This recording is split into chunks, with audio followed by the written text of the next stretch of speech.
High hello welcome to my channel. मी ऋषाली तुमचं सगळ्यांचं स्वागत करते ऋषाली एक्सप्लेनमध्ये. Today we discuss with the what is wheat. गव्हाचे काय टाईप आहे, गव्हाचं कसलं न्यूट्रिशन आहे, गव्हाचा आपण उपयोग कशासाठी करतो आणि कोणत्या गव्हापासून काय स्पेशली बनतं आणि गव्हाची खरंच ॲलर्जी असू शकते की गव्हामध्ये असलं प्रोटीनचा काही त्रास असू शकतो की हे आज आपण डिस्कस करणार आहे. फर्स्ट गव्हाचं सायंटिफिक नेम काय आहे आपण ते जाणून घेऊया. व्हीट मीन्स ट्रिटिशियम एसेटिव्हम त्याचं हे सायंटिफिक नेम आहे आणि हा वाईडली कल्टिवेटेड ग्रास आहे. त्याचे सीड हे सिरियल ग्रेन आहे. दॅट मीन्स हे खूप स्ट्रॉंग हार्ड त्याचे सीड आहे आणि हा वर्ल्ड वाईड स्टॅपल फूड म्हणून हा यूज केला जातो की जगातला कुठल्याही कानाकोपऱ्यात गहू खाल्ला जातो.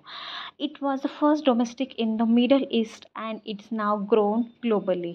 आता तो आधी स्पेशली ईस्ट भागामध्ये तो घेतला जायचा, आता तो पूर्ण जगामध्ये त्याचं पीक घेतलं जातं. आणि गव्हाचा यूज तुम्हाला माहिती आहे तर आपण त्याचं फूड प्रोडक्ट मेकिंगमध्ये करतो. तर मग म्हणजे कोणते बघा, as a bread, pasta, noodles, biscuit, अजून काही ते बेकरी प्रोडक्ट्स बनवण्यासाठी आपण गव्हाचा यूज करतो. आता तुम्हाला माहीत आहे की गव्हाची स्पेशली 6 टाईप पडतात की जो त्या कोणत्या सीझनमध्ये घेतला याच्यावरती स्पेशली गव्हाचे टाईप असतात. तर फर्स्ट टाईप येतो त्याचा हार्ड रेड विंटर व्हीट, जो की हा कठीण असतो आणि रेडिश असतो आणि विंटरमध्ये घेतला जातो. सेकंड असतो तो हार्ड रेड स्प्रिंग व्हीट की जो पावसाळ्यामध्ये घेतला जातो. Third one is the soft red winter wheat, हा जो काय आहे सॉफ्ट असतो आणि हा पण विंटरमध्ये घेतला जातो. त्याच्यानंतर हार्ड व्हाईट व्हीट, एक हार्ड असतो पण त्याचा कलर व्हाईटिश असतो हा एक. आणि त्याच्यानंतर fifth number soft white wheat, जो काही सॉफ्ट आणि व्हाईटमध्ये असतो, व्हाईट कलरमध्ये असतो, व्हाईट शेडमध्ये असतो तो एक. आणि लास्ट वन ड्युरॅम व्हीट, हा जो ड्युरॅम व्हीट आहे हा जो काय असतो प्रायमली तो कशासाठी घेतात की पास्ता मेकिंगमध्ये, मॅक्रोनी मेकिंगमध्ये त्याचा यूज केला जातो. आणि सिमोलिन म्हणजेच आपला रवा किंवा सुजी आपण ज्याला म्हणतो त्याच्यामध्ये हा ड्युरॅम व्हीटचा यूज केला जातो. आणि हा एक खूप हार्ड असतो. हार्ड असल्याने त्याचं जे वरचं जे असतं ब्रेन किंवा त्याचं जे काही जर्म असतं हे निघून जायला मदत होते. आता तुम्हाला प्रश्न पडला असेल ब्रेन म्हणजे काय, तर ब्रेन म्हणजे जे गव्हाचं जे आपण जे वरची साल असते त्याला आपण ब्रेन म्हणतो. आणि जे काय जर्म्स म्हणतो जे की जिथून आपण गव्हाचं अंकुर फुटणारे किंवा त्याचं जर्मिनेशन होणारे जो काही पार्ट्स आहेत त्याला आपण काय म्हणतो, जर्म्स म्हणतो. आणि बाकीचा जो काही गव्हाचा पार्ट्स आहे त्याला आपण इपिडर्मिस म्हणतो. मग जेव्हा आपण गव्हाचं पीठ करतो किंवा ते अख्खा गहू दळल्यानंतर त्याच्यातनं जे काही पीठ बाहेर येतं ते आपलं सगळं असतं एंडोडर्म असतं. आता तुम्ही गव्हाचं बघा यूज बघू शकतात की त्याच्यापासून काय केलं आहे, ब्रेड केलं आहे, पीठ केलं आहे, त्याच्यापासून रवा केलं आहे, त्याच्यापासून आपण जे काय आपण म्हणतो ओट्ससारखं ते पण तुम्हाला दिसतं आहे. आता गव्हाचे न्यूट्रिशनल व्हॅल्यू काय आहेत, तर न्यूट्रिशनल व्हॅल्यूमध्ये गहू हा कार्बोहायड्रेटने रिच असतो, स्पेशली तो कार्बोहायड्रेट्स असतो.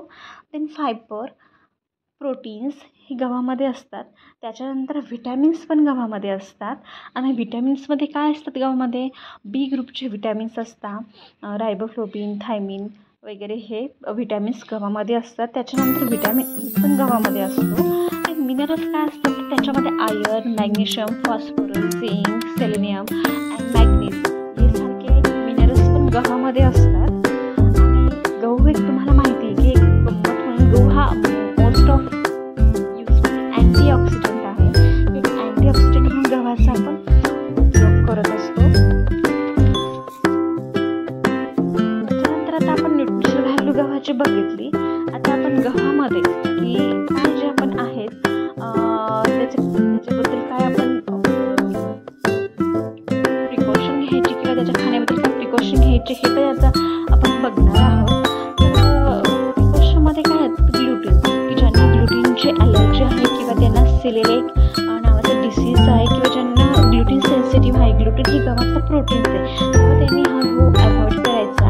आणि स्पेशली गहू खाताना किंवा पीठ खाताना काय करायचं, जो रिफाईंड आहे त्याच्यापेक्षा आपण जो होल व्हीट आहे तो आपण घेतला पाहिजे. कारण रिफाईंड व्हीटचे जे प्रोडक्ट्स आहेत ते आपण केकमध्ये आणि मैद्यामध्ये तो असतात. त्याच्यामध्ये काय ब्रेन आणि जर्म्स हे काढलेले असतात. पण जेव्हा आपण अख्खा होल जो आपण प्रत्येक घराघरात वापरतो तो आपला अख्खा गहू असतो आणि त्याची न्यूट्रिशन व्हॅल्यू खूप जास्त असते. त्याच्यामुळे त्याच्याबद्दल आपल्याला शंका घ्यायला नकोच. आणि ते जर आपण पीठ तसंच आपण जर यूज केलं बिना चाळण वापरता तर ते आपल्यासाठी खूप हेल्पफुल असतं. गव्हामध्ये नॅचरल फायबर असतं, त्याच्यामुळे कॉन्स्टिपेशनचाही त्रास आपला कमी होतो. आणि जे काही आपलं जे काही डायजेस्टिव्ह हेल्थ इश्यूसारखे असतील, त्याच्यानंतर जर आपलं ब्लड शुगर आपली कंट्रोल होत नसेल, त्याच्यामध्ये हे गव्हाचे फायबर खूप युजफुल असतात.